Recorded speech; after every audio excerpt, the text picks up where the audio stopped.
impacts are transmitted to households. And so how do we monitor those drought impacts, right?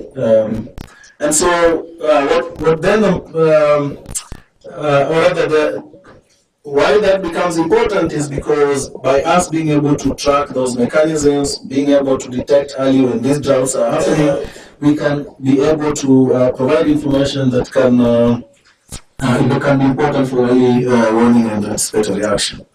Now, the complication, however, or the difficulty, the challenge is that in most of these contexts, we run the data, but it's also very difficult to collect data from such remote setups, right? And so the innovation really here is and we can think about the role of digital innovation in helping us to make sure we can collect those data, at the desired frequency, and in a way that still preserves the quality so that we can be able to speak to the early warning and anticipatory action. Now, so I already talked about some of the problems as we see it with past efforts, that tended to rely on traditional surveys. They were, very useful, of course, but also very expensive to deploy. Oftentimes, it was difficult to reach large samples. And when we did that, also was difficult to achieve representativeness. Because those places also tend to be remote, and in some contexts where we work in are also conflict prone. So those places tend to be underrepresented in some of these national level surveys. I talked about the reduced frequency of data collection, and you can think about the implications in terms of helping us monitor dynamically changing indicators, right? So if we don't have the data, we cannot be able to track such indicators. And so, turning to digital innovations, INRI has been implementing a crowdsourcing technique called CASNET. So we work with pastoralists themselves to help us collect data in this context. We use an application called CASNET, which is a mobile application for crowdsourcing. It uses flexible and dynamically generated tasks. So basically here what we mean is we have sort of short surveys that have been programmed in a way that is user-friendly, and helping us to monitor 3 levels of indicators, if you like. Right? So we look at indicators at the markets level. So there we look at what are the livestock volumes, we look at livestock body conditions in the markets, we look at price data, and basically collecting information on livestock trading. Now, at household level, we're also interested to understand what are the consumption patterns, right? Because, like I said, the original objective here was to help us understand the mechanisms through which these drought impacts are being transmitted to households.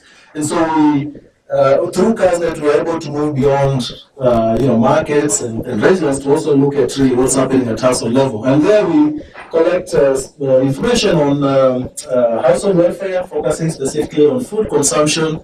We look at dietary quality, so the diversity of the foods that people are eating.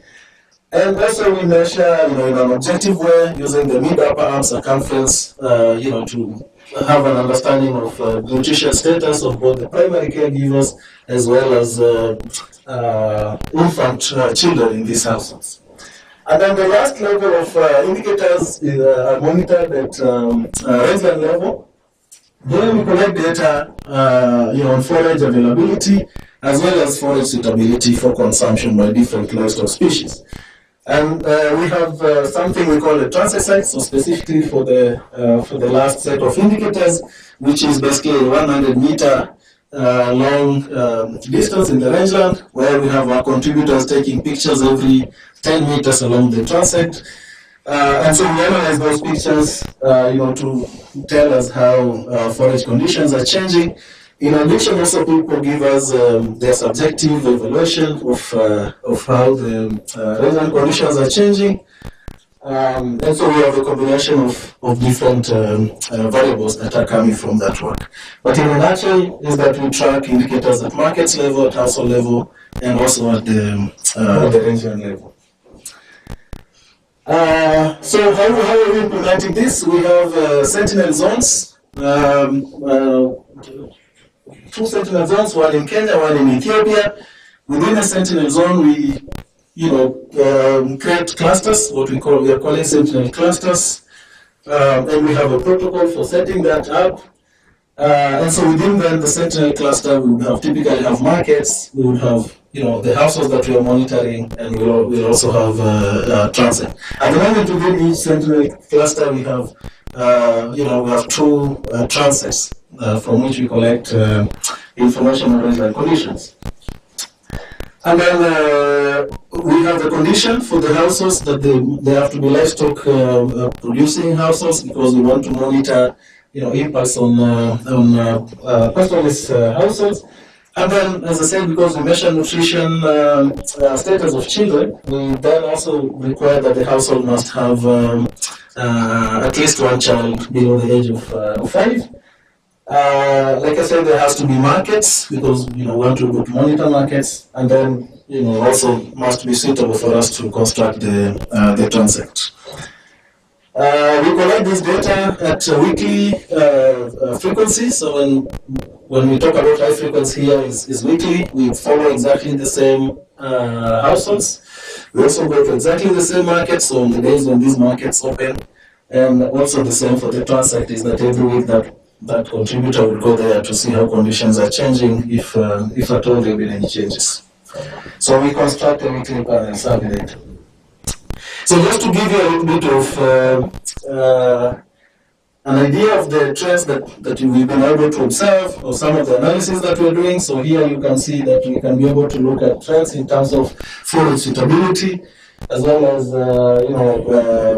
availability of rainfall, and how that relates to indicators at the household level. In this case, we show consumption of milk products. So we have these types of analysis that we do. As you can see, they tend to correlate very closely. When conditions are deteriorating, then following when forage conditions are deteriorating, also consumption gets severely affected. I think that's rather obvious, but I think what is important here from an early action, expected action perspective, is that we can be able to see that early. Right? We can be able to tell when these conditions are beginning to change.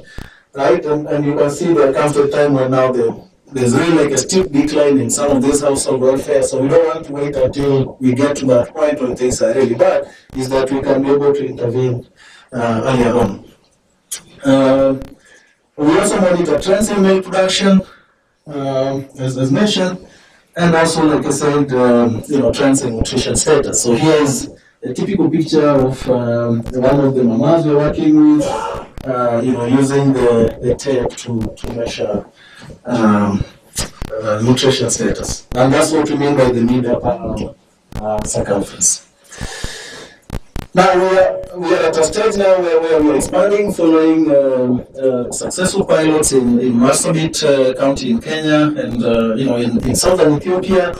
As part of the expansion, we are basically covering more markets, we are covering more households. We are also constructing more transects.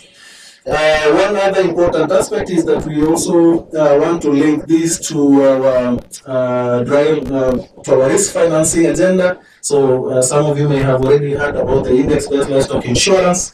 So this information, one way we are using it is also to help us ground truth the normalized difference vegetation index, which is the one that we use to monitor the performance of forage in this condition, in these setups. So with this information, we can be able to provide ground truthing data. And so as part of the expansion, then we'll define our Sentinel clusters as being unit areas of insurance, so sometimes we call them index units.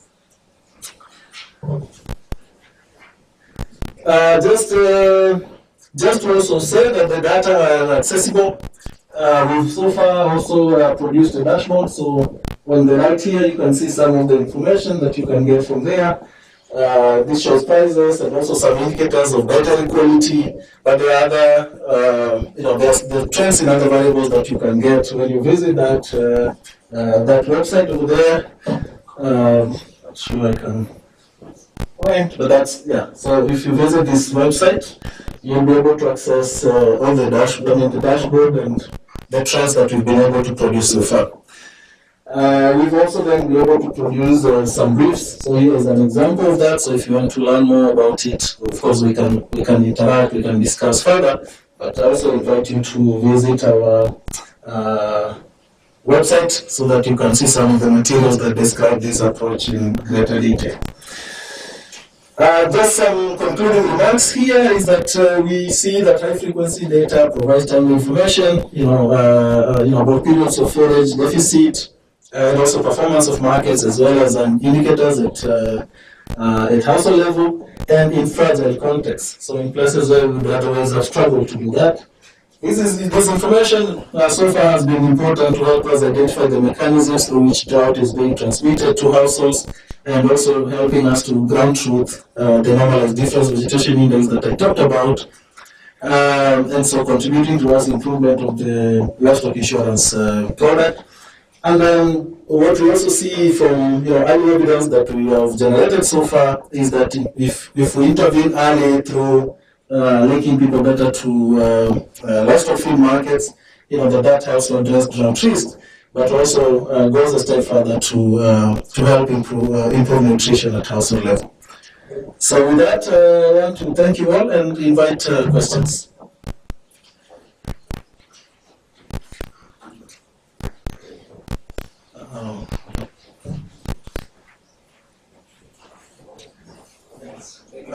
Yeah, questions, comments, suggestions? Yes, yeah. There's one. Yeah, yes, go ahead. Thank you so much. I did get your name properly. Can you remind me your name? Kelvin Shikuku. Oh, Kelvin Shikuku. Yes. Thank you so much. Yeah. I'm Dtti Symposium from Brilliance Consultancy. We did with the law perspective, cybercrime, and my executive director here will tell you more about it. But my concern, Kelvin, was about the CASNet platform. Okay. Will you explain for me and expound much about how efficient it is and maybe the processes? Thank you. Okay. Should we take a few more, or maybe I respond to that? Oh, okay. Yeah. Okay. And how secure it is? How secure is the platform? Okay. Yeah, that's. I'll try to address it, and my colleagues can also jump in. But what we've done, so secure, I think, can come from different perspectives here, right? One could be the type of information that we provide. Can we guarantee the quality, right? I mean, if it's not quality, then people are using wrong information that can have implications. Secure maybe also in the sense that, okay, the information that we collect, if it contains identifying or sensitive information of the people that are helping us collect that, it can also be a risk. And so to address the first one is that we have a process. So once the data are submitted, so first of all, the app itself has checks that we've put to screen rather obvious data inconsistencies. But then after that step, we also have a team that would look into the submission. So for example, they would export the data, they would take a look very quickly. In the pastoral setups themselves, we build the capacity of some of these contributors so they can be able to also screen out information that seems very strange, right? From that, because they know the context better. So we have invested in building the capacity of people from those specific contexts to also help us do that type of screening.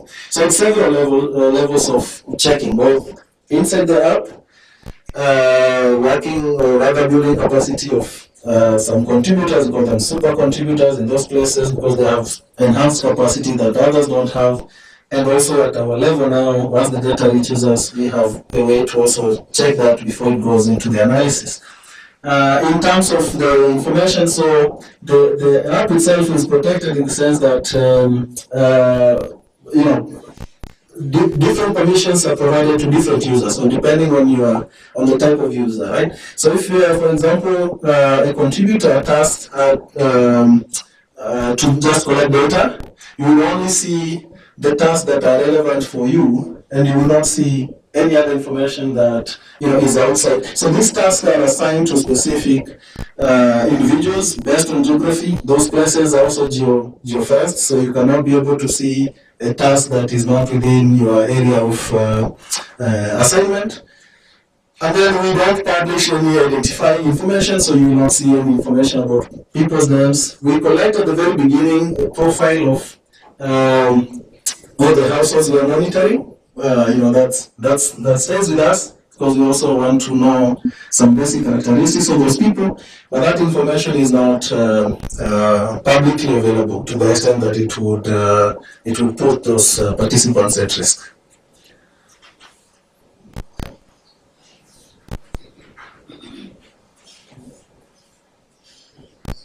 You have a question?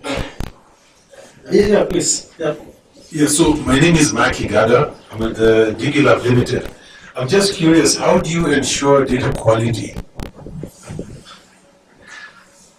I would go again back to the steps that I mentioned. So one is that before the contributors start collecting data, so it's a crowdsourcing technique, right? I mean, as you can imagine that when it grows and you have more people, and it becomes might become challenging in terms of following individuals very closely. But at the moment with our sample, what we do is that we don't just identify contributors and they're told, hey, there's that task and you need to collect that data. There's a step that precedes that where we first of all have training sessions with these contributors in the local setups in a way that they can really understand the task that they're supposed to do. We also do, and then we have one person also from that context, as I mentioned, so away from ourselves, we have also a pastoralist, just like this pastoralists that are collecting data on our behalf, and who has a way of also telling if there are things that look very strange in the data. But the other one is that you cannot collect information. So, for example, if you're from Merile in Kenya, you cannot submit data from code, right? Because the app would automatically not even show you. I mean, it will tell you are outside your geographical area. So so for that reason, because we've sort of mapped all the places where this data are supposed to be coming for the specific contributors, we minimize that people can just be submitting data from any other place.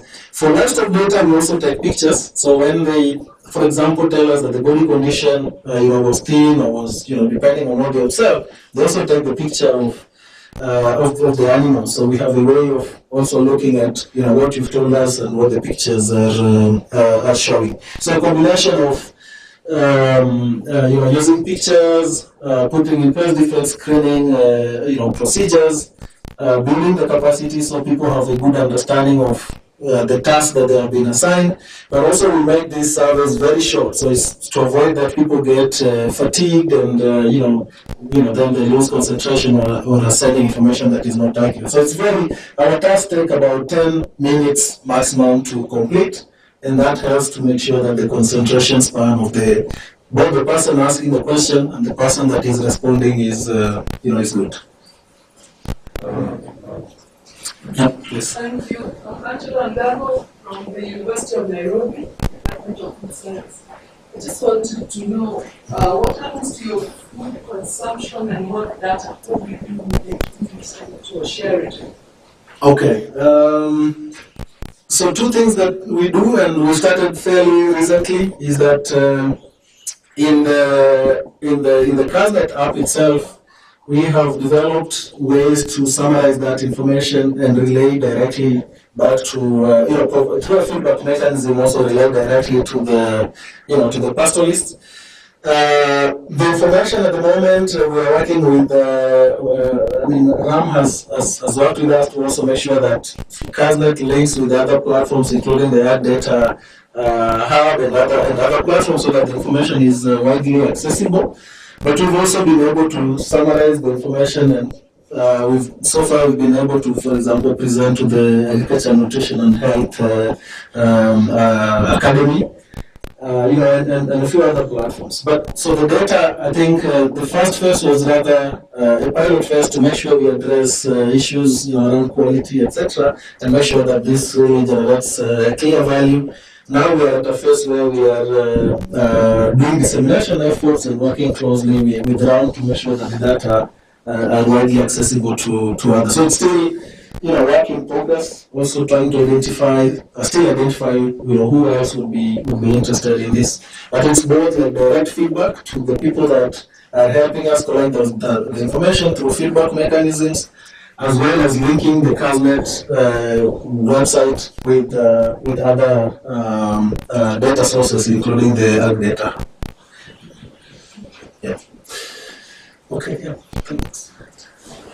I'm Gloria Kwamoka. I'm a lawyer with Southern American Company Advocates. My question is, seeing as this is very private information, very personal information that you're collecting, is there any contractual agreements that you have with these people so that you cover yourself in cases where you're sued? Is there any contractual agreements you have with these households? Yeah, maybe another question, or helping me address that one. Okay, please. Yeah.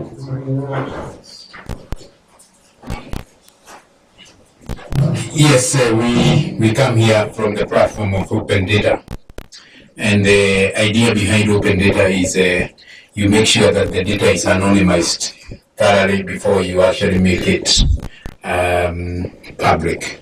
So it is the responsibility of the iFood SOS that we are evolving to ensure that no data is ever going to be released when it can create any justification to engage a lawyer.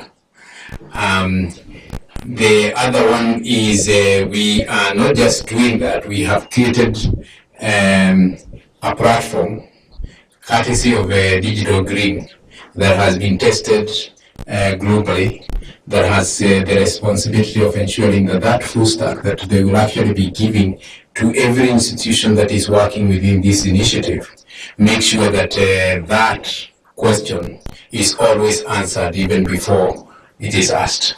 Thank you. Oh, she can answer. Yeah, so just to be very specific on the question that you asked to Kelvin, also you should recognize that we are a research institute, so we also have our own set of protocols and research ethics that we need to go through before we even get into the ground. So we go through a very rigorous research committee ethics provision, and we have a lot of clauses of consent and all that kind of thing before we can go out and get this data. And like it was mentioned, by the time the data is actually put out there, it's anonymized. So there is no name or no specific characteristic of the household member that is being collected. Yeah, so I don't think the issue of getting sued is really so much of concern. Yeah, thanks. Okay. Okay. My name is Jacqueline Ongombe from Digital Green. I have two questions. First of all, what criteria is used to select a contributor? And then the second question is, what are the challenges that you're facing with the collection of wiki data? Yeah, so thanks a lot for the question. In terms of selection, we take a rather participatory approach. So we, after identifying these places where we want to work, we typically sit down with the communities, describe the task, that we want to implement, and one of the criteria is also looking for someone that then has reputation, right, in the community, but also someone that is motivated, or rather is intrinsically motivated to take up that task. Because if for the reason that if you want consistency in the data, you also want to minimize the tendency of people dropping out along the way, and you always have to keep replacing. It happens, but we try to look for people that would be motivated. We try to make them also understand the value of this data, not just for themselves, but also for the community. And so we look for people that would ideally be, would carry that vision and would be motivated. But ultimately, it's the community that would nominate those individuals. And then, now I forget the second one. Please. The challenges you face. The challenges we're facing, one is what I talked about, is that some of the individuals we've been working with, sometimes they get, something more lucrative. We've been working with some individuals who are graduates, for example, and at some point they get opportunities that would require them to move from that place. So we have those cases where people have had to move. But in such cases, because of the relationship we have with the contributors, they would inform us early, so that we start putting in place, we start to build the capacity of another contributor. So by the time this one is exiting, we have, continuity in data collection. So far, we haven't had instance where someone just left and we were left stuck. But that means that we've had, occasionally have to build the capacity of new contributors. And then the network, some places where we're working, submitting data becomes a challenge, right? I mean, they've collected data, but how do they send it to us? Ideally, we want it to arrive, timely, so every week. But if they don't have network and they cannot send it, it becomes a challenge. What they've been doing, though, is to identify, typically we saw that if they move to some places, there could be like a nearby center or something like that, then they're able to send us the data. But typically in pastoral centers, those distances can be considerable, right? So they may have to go quite a long distance before they can be able to send data. So in such cases, because like I said, we also see these contributors as partners rather than just people sending data to us. They would communicate to us, and where necessary, we also take care of that additional cost that they are incurring in submitting data. But so far it's been largely those challenges. Sometimes maybe someone tried to use an app and something happened and it's not functioning anymore. But in such cases we have like the super contributors that would help to visit them very quickly and resolve the issue. Yeah. My name is Chinyere. Can I go on? Okay. My name is Chinyere Ikinijiben. My question is, do you have incentives for these farmers to ensure continued data coming to you? Yes. So at the pilot stages, and even now, we provide some small monetary rewards for the submission of successfully submitted tasks. Right. So once a task has been screened and shown to be food quality, then they get paid for those tasks. So we have, some small monetary. And these are people that they're collecting from other people. I'm talking about the actual providers of the data, the farmers. Okay. Yeah. So then there are two levels. So one is the level of the people that are collecting data. If I just go back to that one again. And then I'll talk about this other one. So for the people that are helping us collect data, we find a way to we motivate them through small performance-based incentives. But then we realize that in some contexts that people are just willing to do. People are rather altruistic. Right? The question that comes to mind is how long. Can we continue to provide those rewards, right? And so, as part of our research, we've also recently started looking into what would happen if, for example, we were to phase out those rewards. Would that mean that we are not receiving those data anymore? And so that's work that we're still implementing in an experimental setup through some randomized evaluation to help us really answer it in a more convincing way. And we'll soon be able to say whether, if you phased out the rewards, the system might, suffer or not. And then at the household level, we provide also very, so when the contributor goes there every week, there's a small token of appreciation. Usually this is not material, so it's not money, but it's, could be something like household, items that, so a small token of appreciation to the households. For their time also, So that's what we've been doing with the household so far. But as I said, in the scaling phase, we are testing whether we would need to always do that, or whether it's people get intrinsically motivated, people become altruistic, and maybe it doesn't matter anymore whether you provide rewards. Yeah, thank you for your presentation. Just a quick one. Do you have a business case for whatever you're doing, or are you developing one? Business case for it.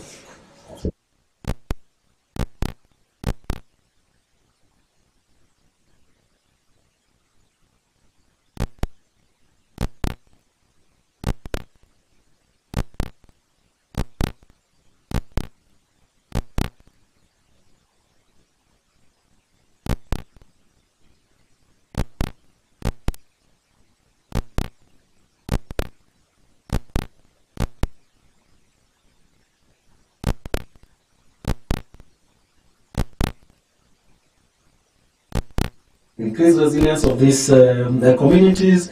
They also clearly see that value. I guess we hope that at some point. Of course, the aim would be like in the future, that CASNet is, taken up widely by other stakeholders, so that it's not necessarily me that has to implement this, in the future. But through this clear value that the pastoralists themselves see, and the partners that we have been working with, who are basically working in those spaces to build the resilience of pastoralists, I think there's a clear value proposition.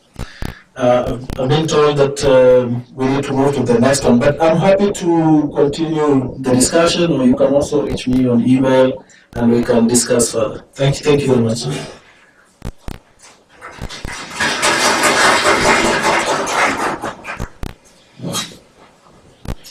Yes, thank you so much. Next, we have also a team from Illinois to speak on the LDGG platform. Welcome.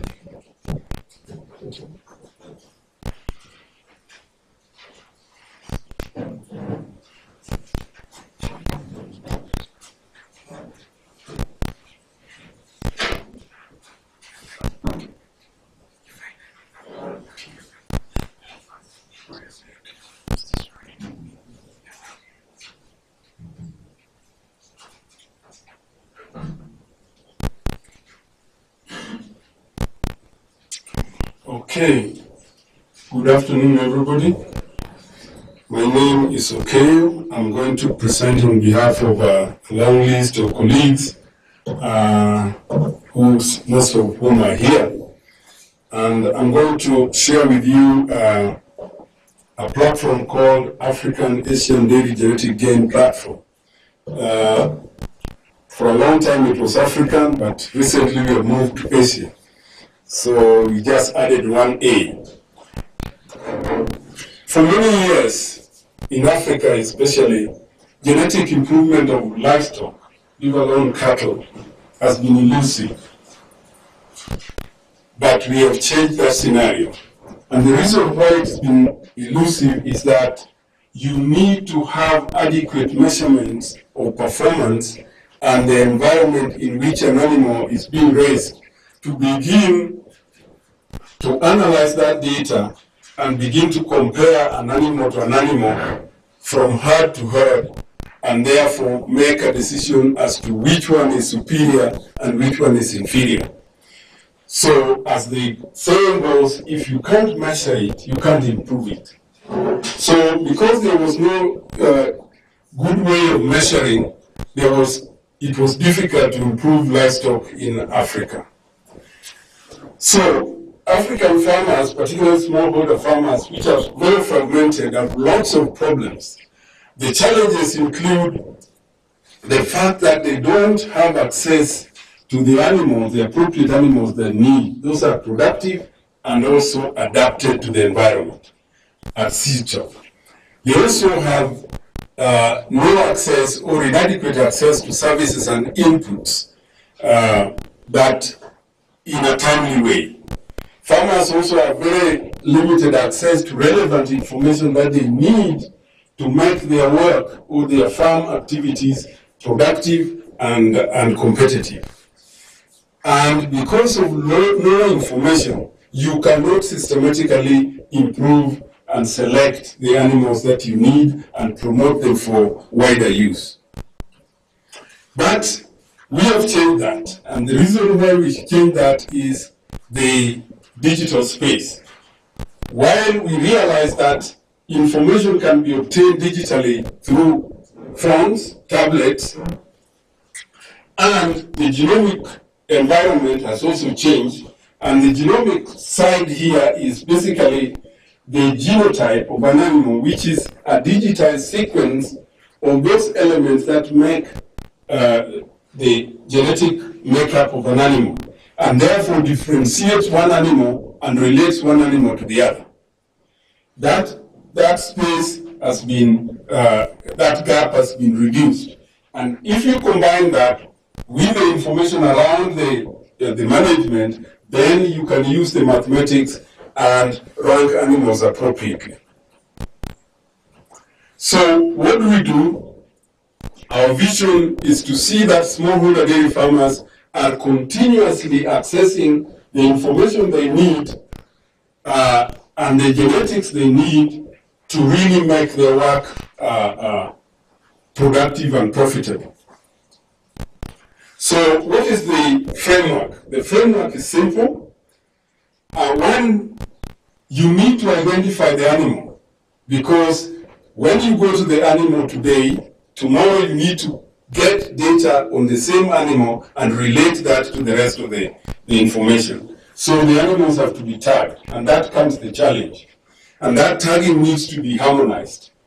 You know, some of you who have animals, who have families with animals, you know they may wear different tags depending on which project. We are great that one of our use case study examples is that we have managed to harmonize the identification system of livestock in Tanzania, in Ethiopia, and Kenya is just about to do that. And with that, we can almost get data from every animal so long as they are registered.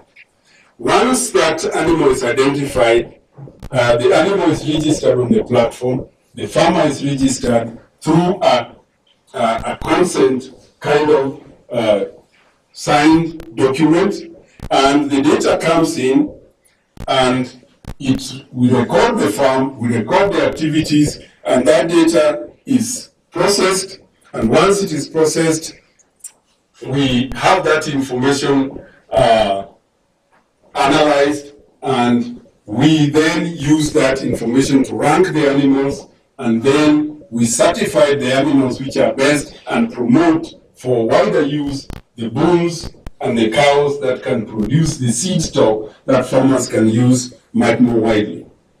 And over time, we'll have the topically adapted and productive dairy animals, not the Ferraris and the Mercedes-Benzes that poke holes in the bank accounts of farmers or their own pockets. So what is the platform like? We have the data capture, which is either directly from farmers or agents that we call PRAs, performance recording agents. They also could come from the farm itself, have adequate equipment, and they have computers, they are recording. Most of the cases, farmers have records. The only thing is that they cannot collect them or analyze them. So you capture that data, come onto our platform where that data is validated. Right at the data collection point, there are validation constraints. Then once the data is validated, we have a system administration that relate that data to all components. We also have API management that can allow us to interface with other databases, and we then extract data, and we also have the analytic at the back that generates some of the anticipated or pre-programmed summaries that we know the farmers need. So we have customized summaries, we have genomic evaluation that we undertake, and customized indices for the animal selections. Then we use those and promote the best animals, working with the farmers, farmer organizations, and governments. We also have e-learning tools that we produce based on need and based on the data that we have generated, and that is also shared digitally, directly with us or with our partners like ICAO. And we also have the means of crowdsourcing other data with other colleagues, and then we give feedbacks as incentives to farmers. The tool that we've been using is ODK, Open Data Kit, and we have all those processes that we have indicated there to make sure that that data is clean, it is validated, it is checked, and then processed. So what type of data do we collect? We collect data we are dairy, so we need to collect data on milk, how much milk is the animal producing, and what composition, because milk is not always milk. Sometimes they add water.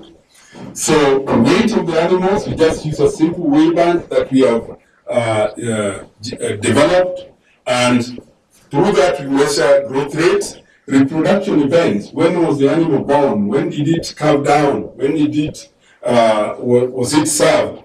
And did it succeed or so? Heat tolerance. We are getting into the sensor period where we, in some isolated herds, we are going to get sensors which can use camera images to pick up how animals are coping with heat. Survival rate. If the animals are challenged with diseases, how many survive and how did they perform? Mastitis incidences, if the teats got infected, how long? We are currently getting to address environmental concerns. How much methane is being emitted by animals? We would like to have animals that can produce more milk, but emit less methane per unit of a product that they are producing or for a given feed.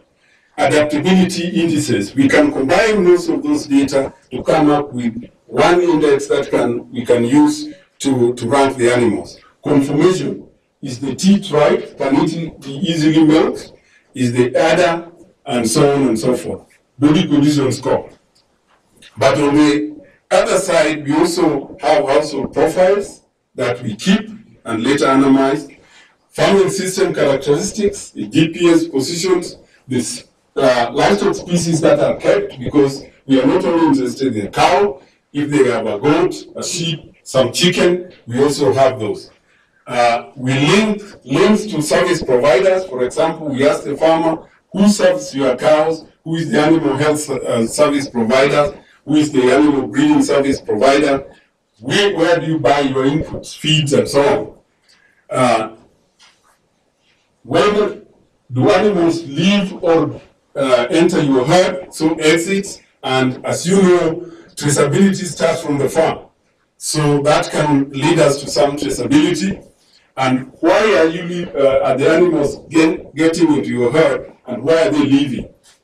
Disease incidences, soil characteristics are part of the data we are beginning to collect. Type of forages, the acreages and the yields, and so on. And we also source from the global database temperature, humidities, and we use that to combine the two to have temperature, humidity indices. So we also genotype the animals, and I told you what the genotype is. It's basically a digitized sequence of the elements that separate the animal, the genetic makeup of an animal will indicate that. So far, we just take the hair sample, not very intrusive. We just take the hair sample and we genotype using high density and low density chips. We can also have that imputed to high density if we use low density.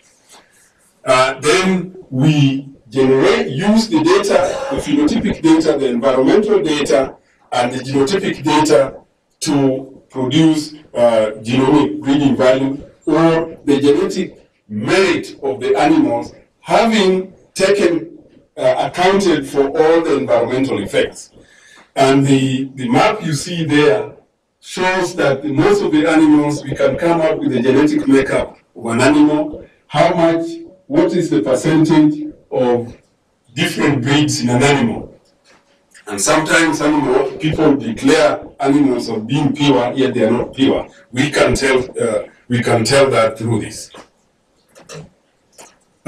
Some use cases. One, we have a tool for medium and large scale farms. They have data, but they have no systems to really make sense of their data. Transform that data into information and information into knowledge that they can use to make sound business or management decisions. We have that tool. They can run the animals, they can sample the animal, profile the animals, they can get to know which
of stress, heat and humidity stress. The graph you see there shows different bands. Some animals are better in coping up with the temperature, humidity, and the difference is huge. We have cases where the difference could be between 4 to 14% difference in milk yield for every unit of temperature humidity index. So if you are in Malindi, Another minute to wind up, please. if you are in Malindi, we should not give you an animal that is not going to cope up with that. And that is very, very important, and regulators can now have a right fit. Another one where I would like to really talk about is we can monitor several things, but one area which is very exciting for us is ability to deliver genetics during hard conditions. For example, using drones to deliver semen. And if you combine it with the emerging reproductive technology, you have the best bull in Kenya, and you want 1 million farmers to benefit from that bull. What you can do is replicate that bull through a reproductive technology so that those bulls could be sitting in every village or every county of Kenya. And then the semen can be delivered by a drone to wherever they want, if they want, based on the phone call. And we're working on that with Zipline. So the business case, how do you scale this? Farmers are fragmented on the right-hand side, but service providers are bundled the other side. Can we link the platform with a commercially oriented person called a dairy farmer agent who crowdsources this information, accumulates the information the farmer needs, the inputs they need, connect them to the processors, connect them to the cooperatives, and deliver continuously, capture that data, and use this data to link the farmers and therefore glue them to the platform. If we can do that, it would be hallelujah for us. And it's scalable, and you can have every farmer on the platform, dairy farmer on the platform, so long as they can have access to the phone. Those are the support group, the partners that we're working with, and it's great, and I acknowledge their support so far, particularly the farmers who are giving us their information. Thank you.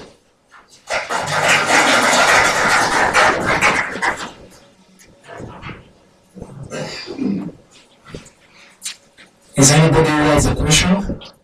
Yes, there's one. We'll try and limit the number of questions because of time, but there's one for you.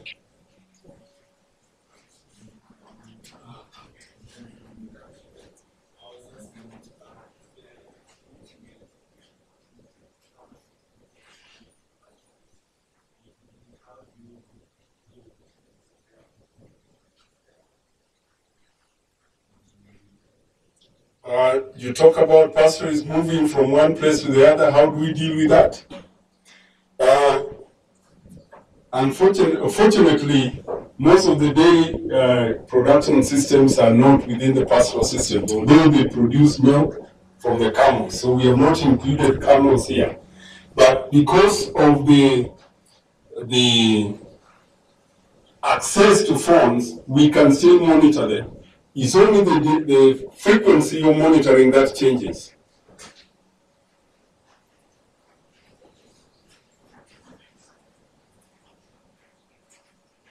All right. Any more questions? Yes, one more. Thank you, Mr. K. Once again, I'm Dtti from Brilliance Consultancy. And my question is, Mr. K, how do you harmonize tagging process, and how is tagging process a challenge? The second question is, the presentation, the documentation you're presenting are very beautiful and smart. And my question is the documentation you're presenting here reflect the condition on the grassroots level status? And what do you do to the farmers who lack knowledge on the basis of applications you are talking about? Thank you.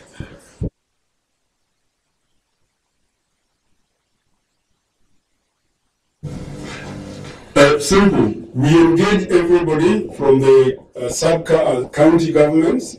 They are brought into this. So basically, an animal, counties are interested in monitoring their resources, and livestock are their key resources.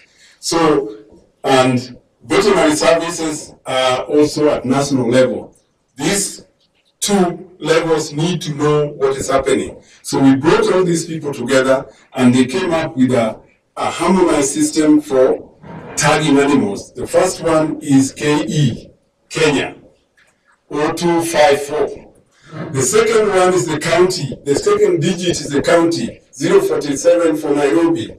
Then you can go on to the sub-county. And then the farmer, which is being registered now, have a registration. Then the last 4 digits belongs to the animal. You have a unique, harmonized system. Any animal being slaughtered at the Dtti slaughterhouse, we will know where it's coming from. You talked about, and this is being rolled out slowly. We are starting with 4 counties that we're working with as a pilot. You're talking about how do we educate farmers? Farmers can access our platform via iCow. They register, they can get that. Once they're registered on our platform, we have their numbers, we share any personalized feedback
Sorry, what was your name? Or at least the company? I work for Eastern Africa Farmers. I'm still in Moshir. Okay. So, remember I said that the startups are very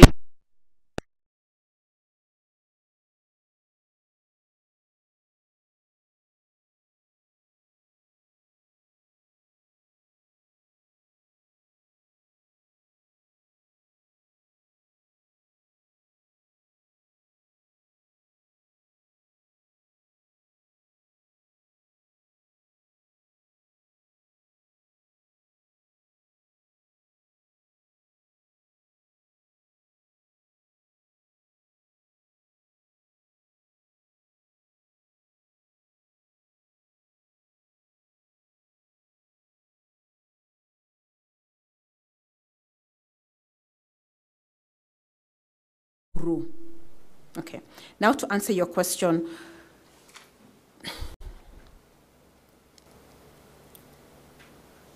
is it the same farmers? It is our project farmers. Our project farmers means they have access to farmers that we have geotagged, we know.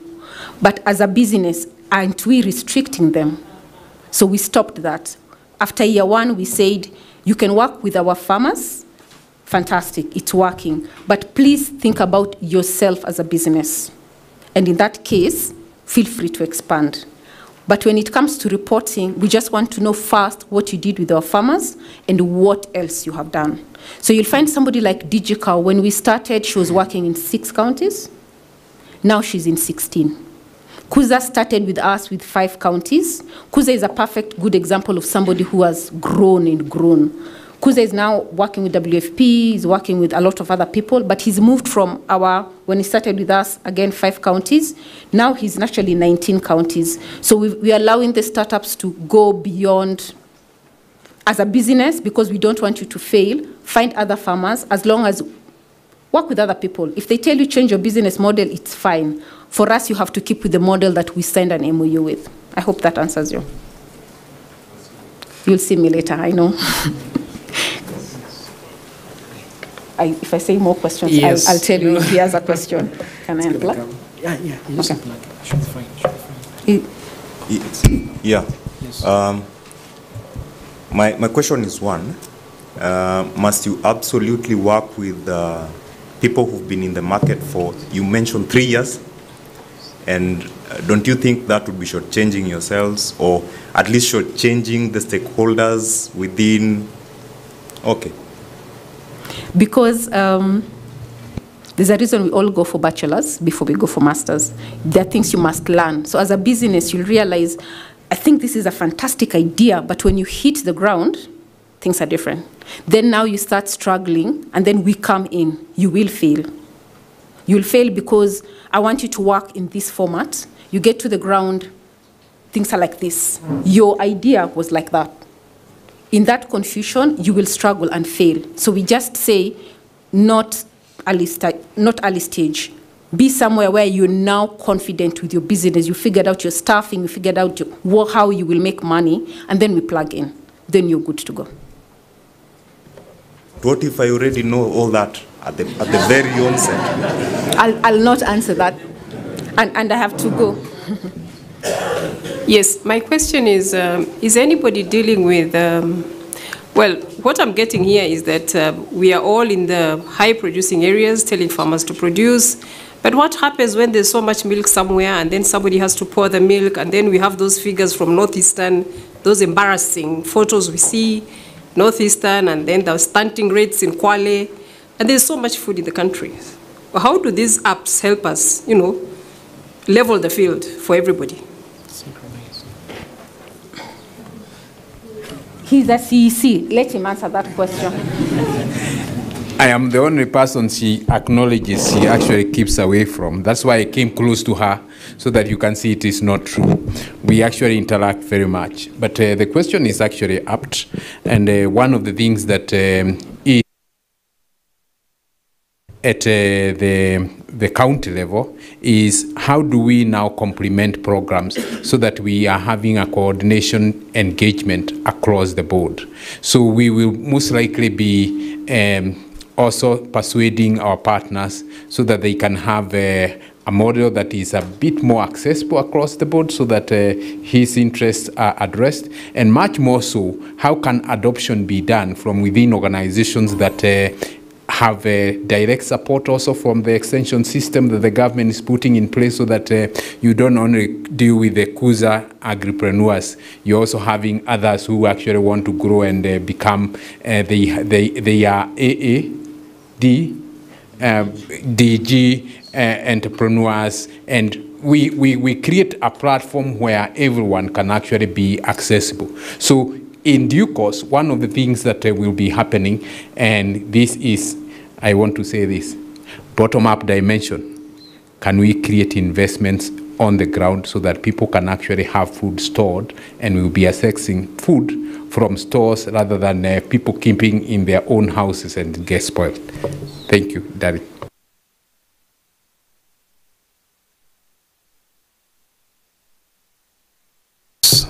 We've been having great presentation. There's no question about it. Much is happening. We've eaten 30 minutes into lunch, but I'd like to welcome Dr. Ram, who is the reason as to why we are here initially. What we're about to eat, it's him who made sure it's paid for. So let's give him some attention. This is actually the toughest slot of the day, yeah, because I know everybody, I'm the one standing between all of us and lunch, so I'll try and keep it brief. I have my presentation, it's not streaming. Let me just see. How do I stream it? This one? Let me get you, I'm sorry. Let me get you right here. You got to share? We have to do share right here. Okay. You fine, eh? Yeah. You're fine from there. I'm